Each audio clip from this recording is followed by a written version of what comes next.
media in the room, obviously, and on Zoom. We're going to start with questions from the room. Malika? I have two for you, Trey. First, what is it about this team? Winning game ones on the road is hard. What is it about this team that's just allowed you to consistently string this together? Really just our attention to detail. Like we've been very focused and very locked in when it comes to preparing for our opponent. And we know we didn't get a high seed, so we got to try to steal one on the road. And game one is definitely a game that you can really surprise that team. And I think with the way we've been playing coming out of the gate, you can just tell we're really focused on our attention to details when it comes to the other team. I gotta ask you about right before you hit that three, you did your little shimmy. What was going through your mind then? What were you trying to do? Yeah, I mean, I had a lot of time. And I was kind of tired a little bit, so I got a little second to get a deep breath and knock it down. All right, Steve, you're next up. Whether it's the Dow in New York or whatever, it seems you kind of relish playing under. How do you feel that at such a young age, how do you feel the big finger boys when they're playing in hospital environments like this and kind of play even better?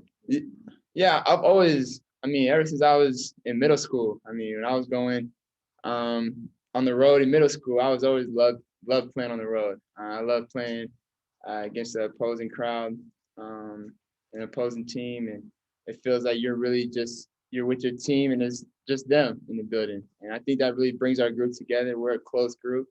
And when you're on the road, it really forces you to come closer with your teammates to really find a way to win. And I think that's why I really like playing on the road with this team. All right, next question is coming from Sarah Spencer. Hey, Trey, good to see you That's again. good to see. How big were John and Clint in the fourth quarter? They both had two big offensive rebounds for you guys down the stretch. Just how cute is that? Yeah, they were very big. Very big in the fourth quarter, big the whole game. They made a lot of plays down the stretch. Clint for sure on the defensive end and rebounding.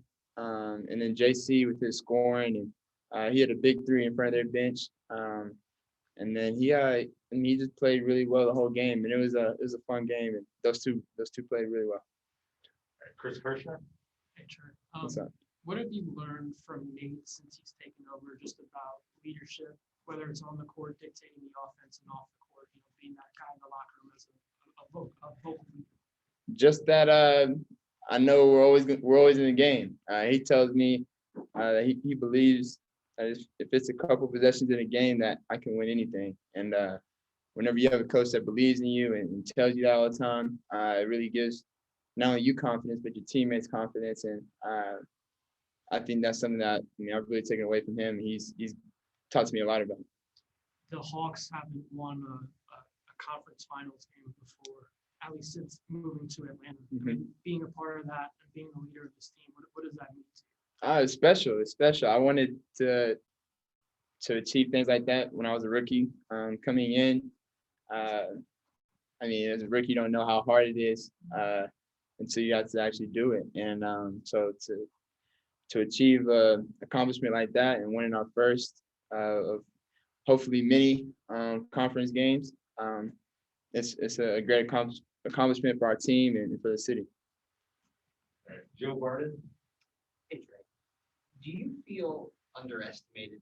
I don't mean like social media or when you're looking for motivation before a game. I mean on the floor, given the shots that you are so good at, like tonight, like all that room you had with the floater early and some of the threes that you get these looks at. Do you feel that teams, are you sometimes surprised at the space you still get given all the damage you've done in the playoffs?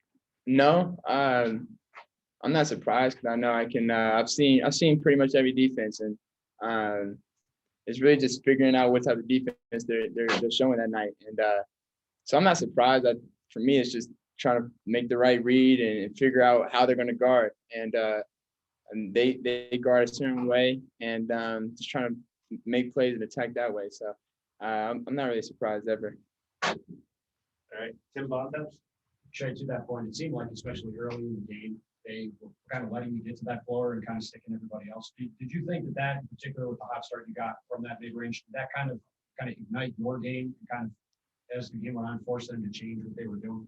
I don't know, maybe. To be honest, I don't really try to focus on that. I know when I played them the one game out of the three this season, they were playing the same defense tonight, and I missed a lot of floaters. I shot, I think, 17% from the field, and it just didn't work. But tonight, they played the same way, and it was a different result. So it's really just if my shots are going to go in or not. And I just got to focus and be ready to make them. And when you talk about that belief that Nate has in you, it seems like you guys as a team kind of Mhm. thrive on that. Yeah. That first game one back in New York, you guys were down in the fourth quarter, you come back and win. Obviously, the same thing after the night, you guys have come back a bunch of these games. Where does that belief come from in a group that has obviously gone through this for the first time to win 6 real playoff games? Yeah, I mean, it really just comes from, the leaders. We all the leaders, we really believe in each other. And the leaders of this team, from Nate down, we all just believe. And when you have a group that really believes in each other and really is fighting on the court for each other, anything can happen. And I think our team really believes that, and it's been working. Ben Galloway? They went to some smaller alignments in the fourth quarter. What kind of adjustments did that require from you, or how do you attack those? Just figuring out where the mismatch is or where the matchup is for us that we can go to, whether it's Gallo in the post or somebody on the perimeter. So, when they go to a small lineup, we just got to figure out how to attack them. And our bigs got to crash the glass a lot more, especially when they go small. All right, Jelani's gonna take over. All right, first question from Zach Klein. Trae, you scored or assisted on 72 points. That's basically 62% of the offense tonight, which was a conference finals record. Is this what's needed from you to get 3 more wins and move on? I don't know. Every game brings a different challenge. Tonight, we needed it to win by 3 points. So if it's going to be needed next game, I'll be ready. But if it's not, we win, I'll be happy regardless. So that's all my goal is at the end of the day, is just try to figure out a way to help my team win. Jeff Schultz. Trae, do you view you guys as having any sort of ceiling this year? What'd you say? Do you view this team as having any sort of ceiling this year? I mean, you've already surpassed, I think, what most people thought you would do. No.